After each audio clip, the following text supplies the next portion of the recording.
Hey, welcome back. It's Jason Walter here. Home prices in the US have reached record highs. So at some point, home prices have to go down, right? The big question is when? Let's face it, no one has a crystal ball. I always tell people that my crystal ball broke a long time ago and it's held together with duct tape. However, there are some housing crash indicators that you should be aware of. So in today's video, I'm going to share everything you need to know about housing crash indicators so you can be prepared before one happens. Towards the end of this video, I'm going to share my thoughts about mortgage loan forbearances. Is that going to cause a lot of housing foreclosures in the area? And also, is that going to cause housing inventory to greatly increase? This is a common question that I'm getting, so I definitely want to address this in this video and give you my honest opinion about it. And by the way, if you do not know what a forbearance is, I'll briefly explain that here later in the video. And before that, if you're new here, welcome. I post videos about how this pandemic is affecting our real estate market, so I invite you to subscribe and join the family if you haven't done so already. And also hit the like button if you appreciate videos like these. Videos like these tend to take hours to make, so I greatly appreciate your support. My number one recommendation if you want to get a gauge about what your real estate market is doing in your neck of the woods is to look at what's happening to current listings, meaning the houses that are available for sale right now.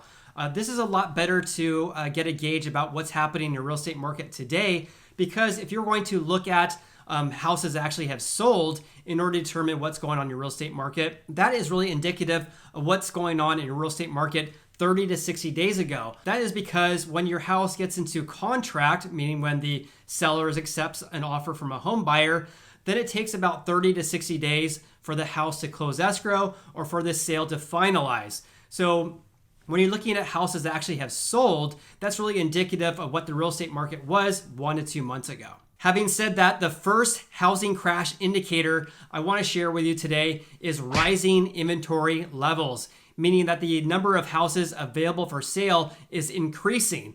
In my opinion, if inventory levels rises at a slow amount or a small amount, I believe we have enough buyer demand in many parts of the US in order to absorb that increase of inventory levels. However, if inventory absolutely skyrockets to levels that buyers cannot absorb, then we may be in trouble here. If housing inventory absolutely skyrocketed, this could potentially have a negative impact on our real estate market. And this is because if there's a lot of houses available for sale, there's going to be a lot more options for home buyers.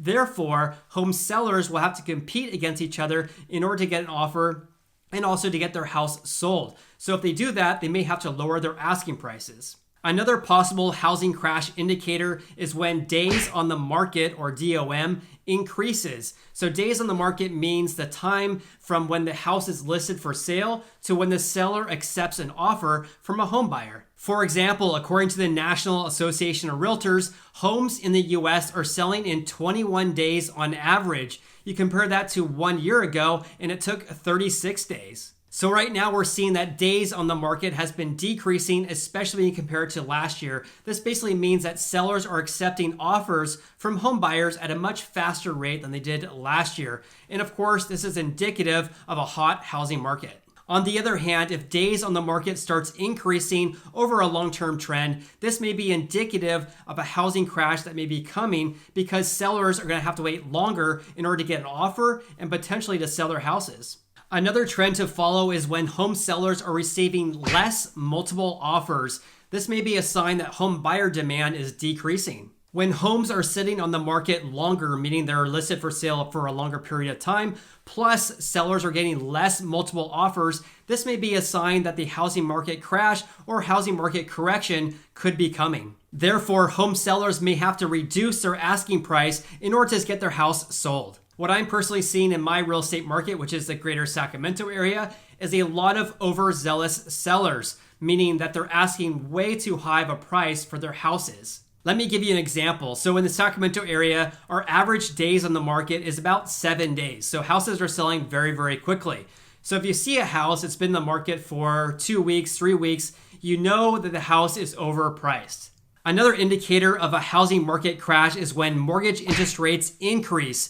So when rates rise, this causes home ownership to be more expensive for home buyers out there, and this could slow home buyer demand. This is the law of supply and demand, right? So if the supply of houses outpaces the demand for those houses, then prices go down. I have a few more to share with you today, and then I'm going to be sharing my thoughts about mortgage loan forbearances and how that will affect our real estate market going forward. Something else to follow and to also watch out for is when housing starts or housing construction from new home builders starts to decrease. And obviously we're not seeing that right now because housing starts actually increased 30% when you compare it to 1 year ago. And according to the National Association of Home Builders, home builder confidence is currently at an all-time high.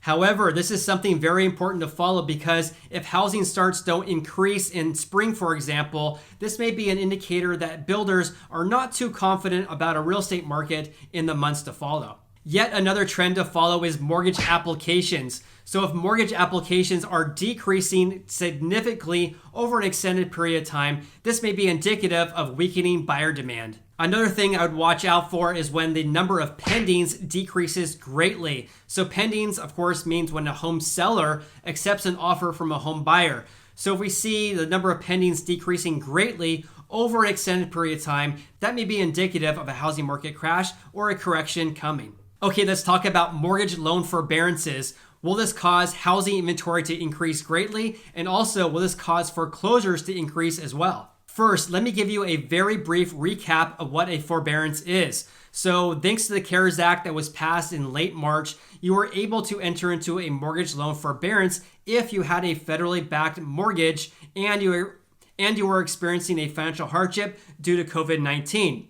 A federally backed mortgage is, for example, an FHA loan, a VA loan, a USDA loan, or a mortgage that's backed by Freddie Mac or Fannie Mae. What the CARES Act did was allowed people who were experiencing a financial hardship to enter into a forbearance, and that allowed people to stop paying their mortgages for 6 months and then for another 6 months extension thereafter if they requested it from their loan servicer. So more or less, it allowed people to stop paying their mortgage payments for up to 1 year. And according to the most recent data that we have from the Mortgage Bankers Association, there are approximately 2.7 million homeowners in forbearance plans, and that equates to about 5.5% of the total amount of mortgage loans in the US. First, let's talk about the effects of mortgage loan forbearances on our current real estate market.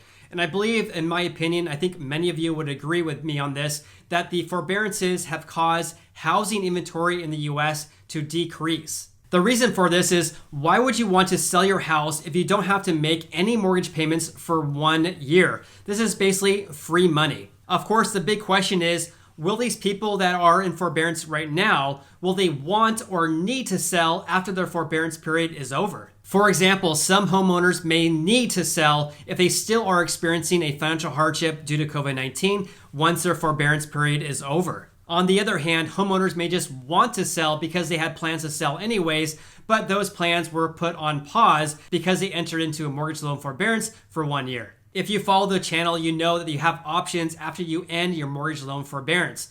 If you have a federally backed mortgage, for example, you are not required to make a one-time lump sum payment of all your missed payments after you end your mortgage loan forbearance. For example, other options would be a payment plan, a payment deferral, or a loan modification. I won't go into too much detail about this because I made a video about that. I'll leave a link in the description below for that video. However, I 100% guarantee that foreclosures will increase in 2021, and a portion of those will be those who are currently in forbearance. Okay, let's discuss the homeowners who will be exiting loan forbearances over the next several months here and how that will affect our real estate market. In my opinion, those who no longer have a financial hardship will do a payment deferral, or they will pay off all their missed payments in one lump sum payment, even though they're not required to. On the other hand, for those who are still struggling, it's my opinion that those people will do either a payment plan, a loan modification, or they will sell their house if they have equity in their houses. Of course, keep in mind that any of these groups can sell their houses after their forbearance period is over or even before their forbearance period is over. However, they have to have enough equity in their houses in order to do so. Here's an important thing to note here though. If you do sell your house, then all your missed mortgage payments has to be paid off through the proceeds from the sale of your house. More on that in a bit though, because just because we have record high home prices overall in the US, this does not mean that everyone has equity in their houses right now. And of course, not all areas are experiencing record high home prices. Some areas are appreciating at a much less rate. For those who do not have enough equity in their houses and cannot afford their mortgage payment, they will either have to request a short sale from their lender or potentially get foreclosed on. Let me throw you a curveball though. So I obviously research real estate market updates every single day. I know a lot about forbearances and the options after the forbearance period is over. However, I am not naive. I realize that a lot of people don't even know what the CARES Act is. They don't even know what forbearance is. So a lot of these people who are experiencing a financial hardship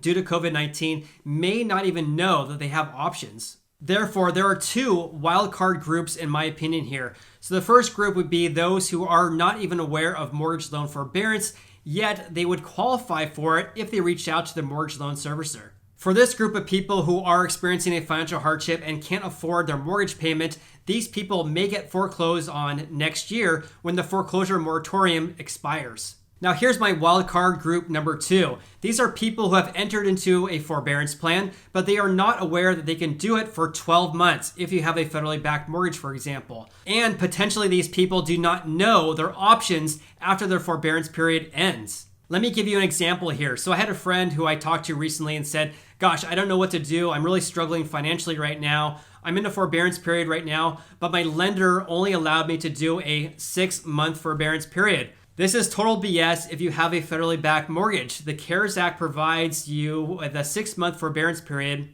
And then if you reach out to your loan servicer and say, hey, I'm still experiencing a financial hardship, I want to do another extension for 6 months. You are allowed to do that if you have a financial hardship due to COVID-19 and you have a federally backed mortgage. My opinion is that any one of these wildcard groups could potentially become foreclosures even though they could be avoided. And this is because they do not know their options, which is very sad. Other factors that could affect our housing market in 2021 would be if the foreclosure and eviction moratorium gets expired again to later of 2021. In addition, will there be another stimulus relief bill that will be passed by Congress? Talks are currently underway for that, but a deal has not been made at the time of this video. If you enjoyed watching this video, please hit the like button. I greatly appreciate that. Also, please subscribe to this channel if you haven't done so already. I post videos about how this pandemic is affecting our real estate market, and I really enjoy making these videos for you. You also can follow me on Instagram. I'm Sacramento Realtor. Hope you have an awesome day, and I look forward to seeing you on the next video.